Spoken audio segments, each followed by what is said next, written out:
Hello, everybody, and welcome to the Colts Cast. We are here to talk about everything and anything Indianapolis Colts. My name is Eric Smith, co-host of the Colts Cast. Alongside me, as always, I have co-host Jamal Lawrence here. Yo, yo. Please be sure to follow us on social media. Our Twitter handle is @thecoltscast, and our Instagram is @coltscast. Not only will you see new episodes posted on there, but you'll see posts from us, polls we run, exciting highlight videos, anything in between. Check us out on YouTube as well. We're the Colts Cast on there. See our faces, comment on our videos, like, subscribe, do it all. All right, Jamal. Two teams struggling to remain in the AFC playoff race. Week 12, Steelers visit the Indianapolis Colts. Monday night, prime time. Oh, yeah. Steelers are 3-7. The Colts are 4-6-1. Who you got, Jamal? Just give it to me straight. Man, it's scary how bad both these teams are. I'm not going to lie.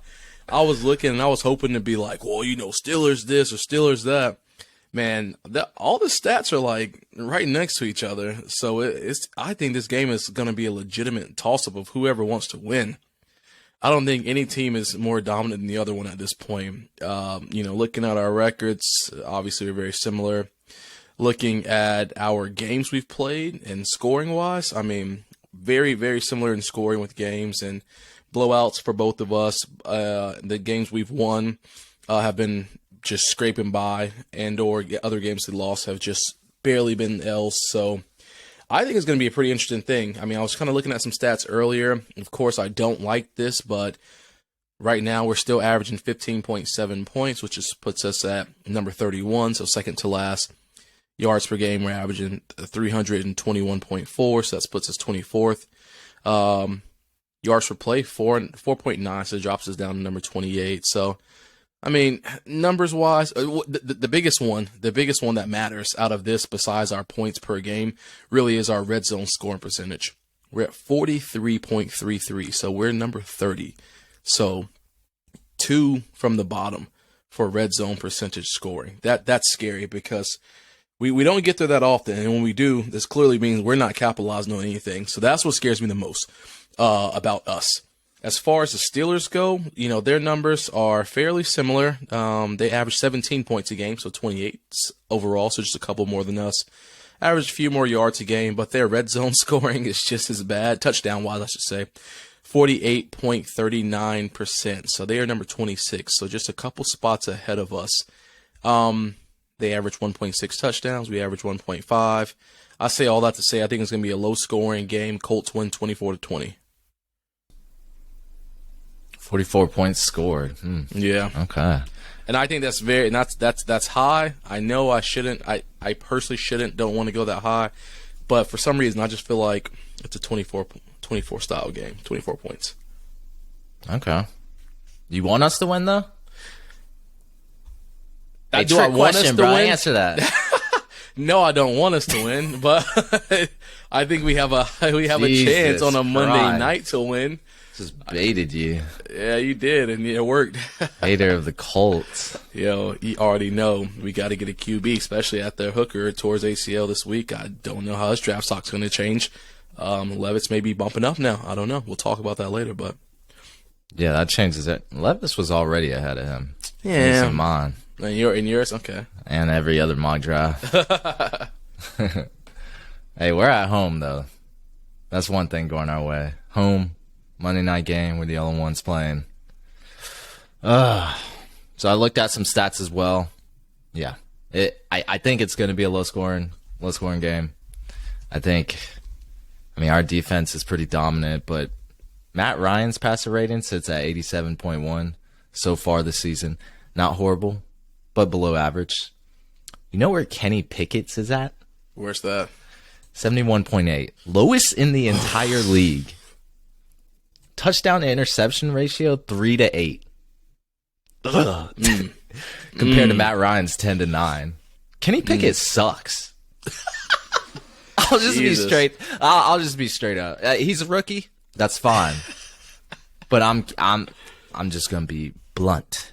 Dude's been on a tear. First Zach Wilson, now Kenny Pickett. Jesus, man, who else you got? Quarterback Grim Reaper. Look, I'm just saying, I saw him play a little bit against the Bengals. I mean, that man will have a clean pocket and somehow get sacked. Somehow miss his open receivers. Somehow.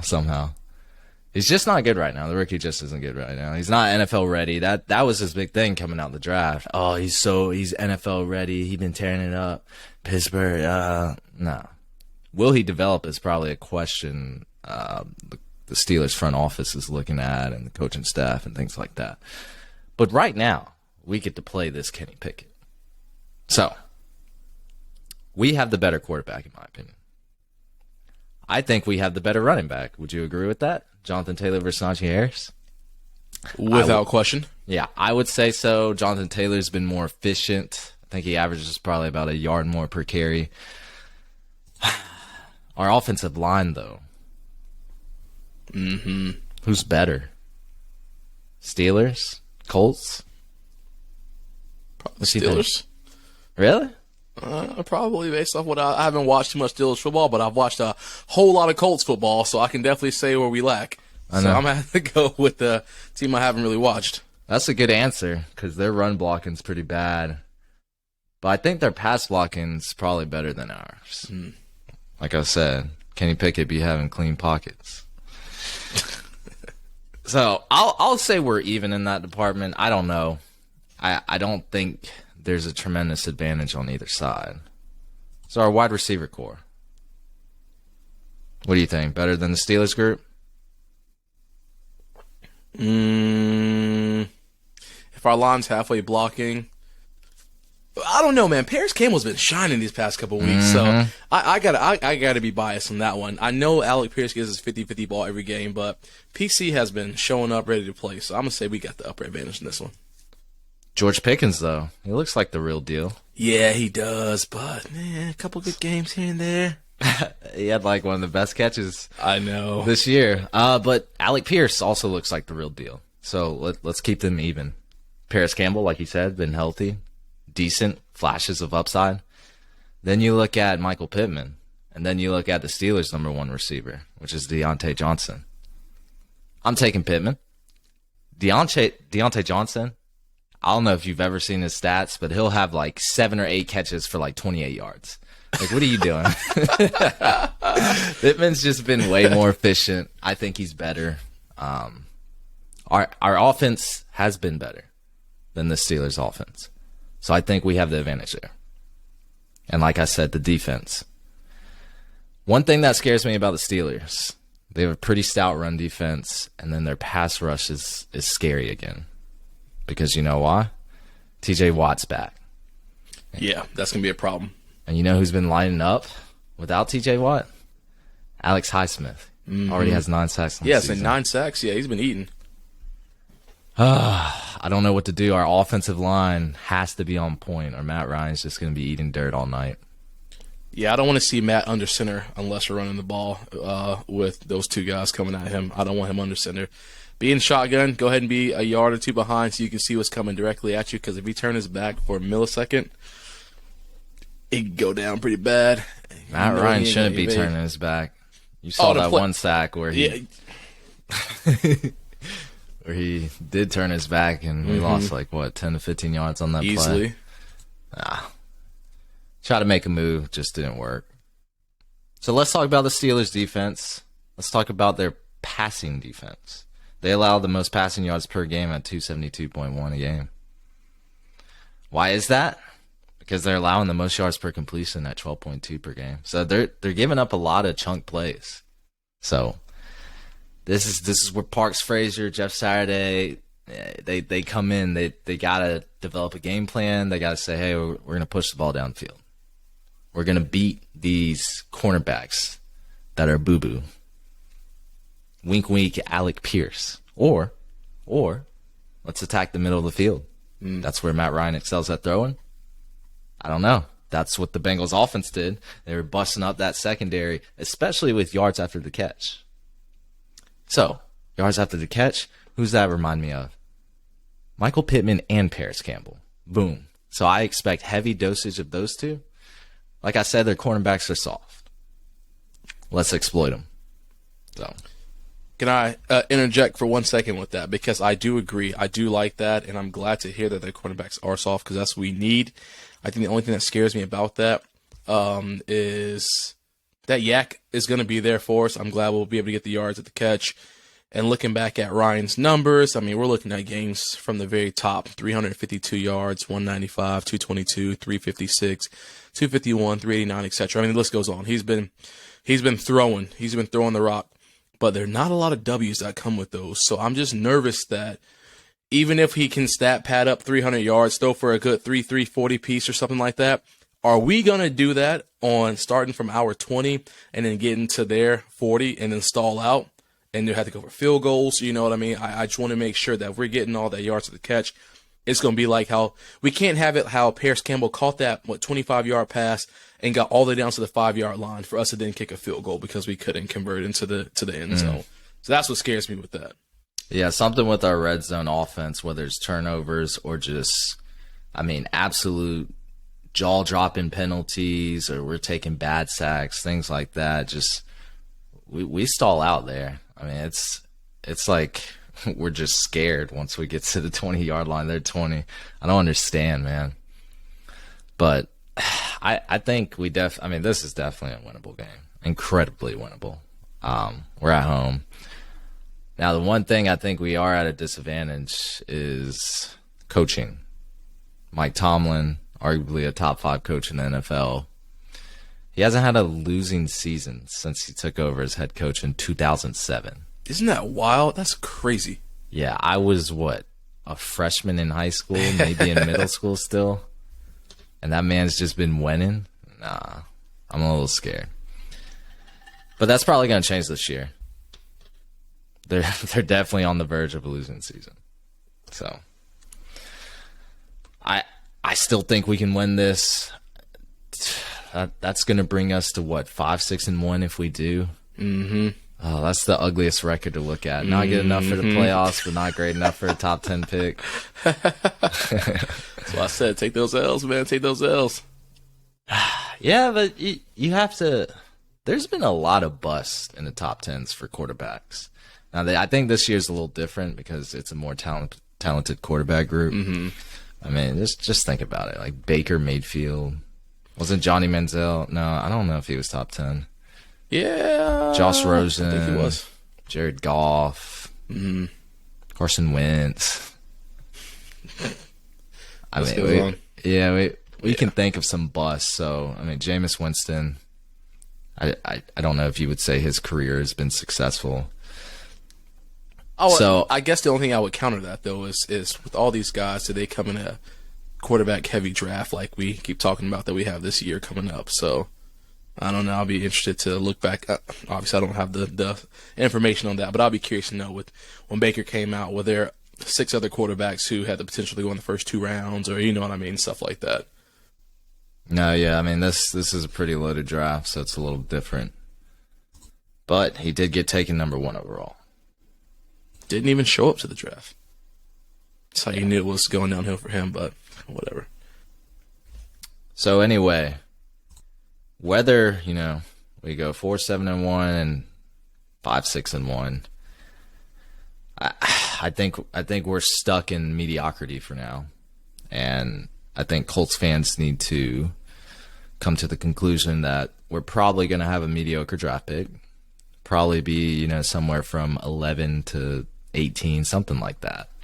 I don't see us losing out. I don't see us winning out. So I think we're going to take some chunks here and there. But that's just my opinion.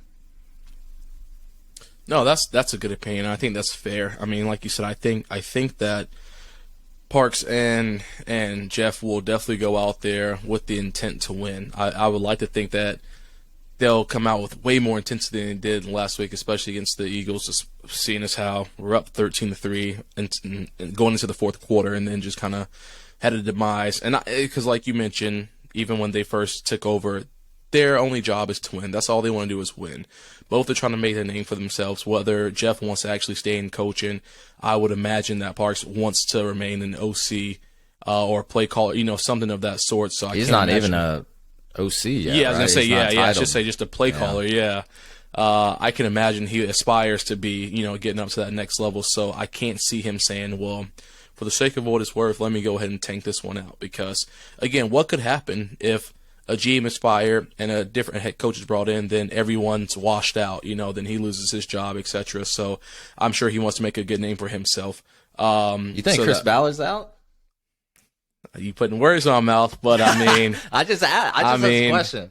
All I said before was, if Wright goes, Ballard's got to go too. He's got to go. I can't watch this anymore. Can't watch this anymore, man. They're a tandem. Yeah, it's over. Those guys, that 10 years over. Nick Sirianni was all Frank Reich'd out the other day. Relax. Chris Ballard needs to be next, and go ahead and get him out. Figure out the next thing, because those days of watching him sit there and do nothing are done. You see this defense though? He crafted this. Yeah, the defense where Yannick averaged 8 sacks a year before he stepped into the horseshoe. And how many does he have this right now? He's got 6.5 now. All right, so he's on pace. Okay, you're right. Ooh, 6.5. Yeah, good call out. All right, that's fine. But our defense has been pretty good. All right, so I shot myself in the foot on that one. That's why you don't open your mouth until you know the numbers. But no, seriously, defense has been good. I just want to see the high power offenses, because we do know that when you go play the Chiefs and go play the Bills and these other teams, JT last year, our defense was good last year, but it still took JT to come out there and ball out and have 5 touchdowns against them to guarantee the win for us. So you still have to have an explosive offense, I like to think, in this league, especially in this day. So, offense sells tickets. That's it too. Jersey sells everything. Yeah, you're right. You know what does scare me though about this game, Eric? Looking back at the records, because I'm just all about numbers today for some odd reason. Last 10 Monday Night Football games dating back to 2014, Colts are 2-8. 1 win in 2014 and 1 win in 2016. So we are not too hot when it comes to these Monday night games. So that. I know that's not a lot to say about anything, but... No, we're superstitious about this team. Yeah. The Jacksonville curse is real. Yeah. I don't think we've beaten the Steelers in over a decade. Those stats do mean something when it comes to the Indianapolis Colts. But we still have hope. Oh, yeah. I wanted to talk about the AFC playoff picture for a little bit. Oh, yeah. So since we were on that, we're on the spectrum of mediocrity. I think we're going to be cemented in that. Colts are 4-6-1. Playoffs kind of still look unlikely at this point. I think the chances when the AFC South looks slim to none now. That kind of went out the window. We would have to go on a tear and win out almost, while the Titans would have to start losing a lot more games than they have been. So let's just assume the AFC South is far out of reach. Let's look at the wild card picture. So the Chiefs, Dolphins, Titans, and Ravens currently sit as division leaders. Chiefs are 8-2, Dolphins 7-3, Titans 7-3, Ravens 7-3. So it's actually pretty tight. I would expect the Chiefs to take the number 1 seed, but I guess anything can change. But anyway, wildcard teams in the AFC. If the playoffs were today, are the Bills 7-3, the Patriots 6-4, and the Bengals 6-4. So are we better than any of those teams, Jamal? No, but we could probably give the Bengals the closest run for their money, because they ain't been looking too good. Okay. I like to think that Belichick, again, we saw what happens when you have a young quarterback, and he can pick them apart. I think he enjoys when the young guys, and I know that Matt Ryan is our vet quarterback and he's starting now, but just my thought process is when I think of him, I like to think that he has a Matt Ryan curse on him too, because of that Super Bowl comeback. So I like to think that he has a special place in his heart for people like that. So I don't want to face them again. I wouldn't want to face them. I would prefer the Bengals, because our defense is looking pretty stout, and I think that they could do a decent job of trying to shut down the Bengals' explosive offense. And then I think all the players come to play. Our offense could, I don't want to say dominate their defense, 'cause I don't think that, but I think it could be the best odds of us winning, because the Bills aren't going to lose any more games this season, so I'm not worried about them. You don't think so? Nah, they've lost 2. That's too many for them. I think they're losing this. They done. do get the Lions this week, so yeah, should be an easy one for them. But any given Sunday, they say. You're right. The Patriots already whooped us, and that was under Frank Wright and Sam Ehlinger. But I mean, they tore us apart. Bengals. Yeah, the Steelers did put up 30 points on them. I will say that. But, man, the Bengals put up 37 without Jamar Chase. which is wild. Is that Joe Mixon's game? He went off, right? Joe Mixon, no. That was the game before against the Panthers. And Joe Mixon actually got a concussion this past game. They still did that? Oh, okay, Yeah. okay. Yeah. So he was out like the first half. But anyway, yeah, I would agree. I don't think we're technically better than any of those teams. But let's say we can jump one of them. Because we can theoretically. Mathematically, we're still in the hunt. So we're still behind the Jets, who are 6-4, and the Chargers, who are 5-5. The Jets look like they're imploding after they've been upsetting a lot of teams this season. They're having a QB crisis. You know what that's all about. And the Chargers, I don't know, Justin Herbert doesn't look that elite anymore, in my opinion. We also play them later on in the season, so if we're actually still in the playoff hunt, that's going to be a pivotal game. I could see the Jets fall and blow us. I think it's still possible, Maybe the Patriots start losing.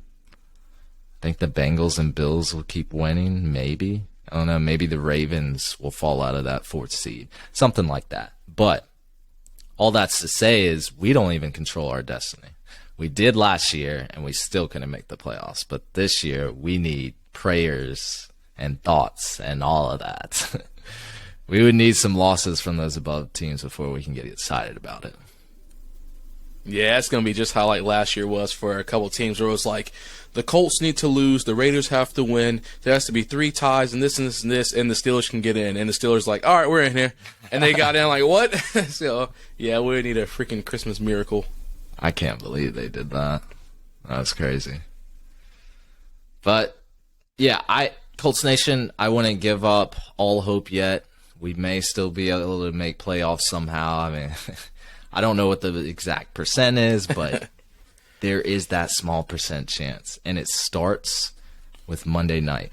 We have to beat the Steelers. So, yeah, I'm going out and say we're going to dominate the Steelers 49-3. I think it's a strong one. Oh, I my think it's going God. to be a strong one. That's my bold prediction. That's a very bold prediction. I'm still trying to figure out how I'm going to wake up and go to work the next morning because I didn't call off work. So after that game, I probably ain't get home until like midnight. My alarm's going to be going off at like 4:30 in the morning. I'm going to be sick. So I may not go to bed. I don't know. Oh, man. So I hope the game is worth it because I'm not going to sleep. We usually do the post-game analysis like right after the game, but I guess we'll wait for Tuesday. Yeah, y'all don't want to hear us up at 1 in the morning.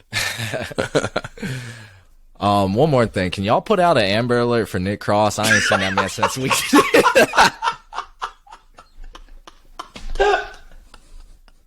Oh, man. Oh, my goodness. I am done. What a downfall for him. It was man. after the Chiefs game, right? Or before the Chiefs game when they took him out and it was over. It was the game before the Chiefs. He might have had one snap in that game. Yeah, it was yeah, right. They was like, yo, you not it. And I'm just like, what the because like, yo, he was it all during training camp. I was about to get his jersey and everything, and I'm Jersey like, assurance. my man has had like 2 snaps since week 2. 2 snaps since week 2.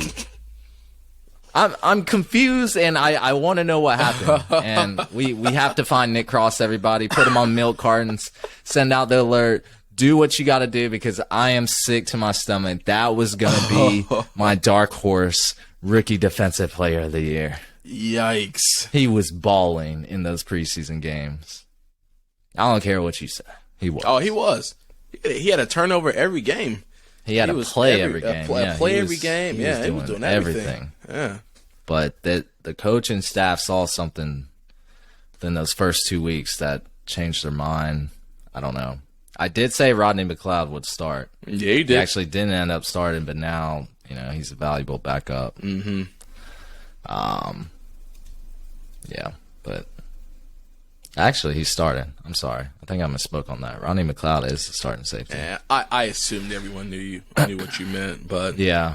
I think Rodney Thomas sometimes gets in there for a lot of plays, but Nick Cross definitely doesn't. So, yeah. Man, not even traveling with the team right now. Something. I don't know. I think he's still active. Yeah. Oh, man. Got anything else, Jamal? Nah, I think that's it for me. Well, that's going to be it for us, everybody. Thank you for listening to us. Thank you for listening to the Colts Cast. We are live on Apple Podcasts, Spotify, or any platform you use to listen to podcasts.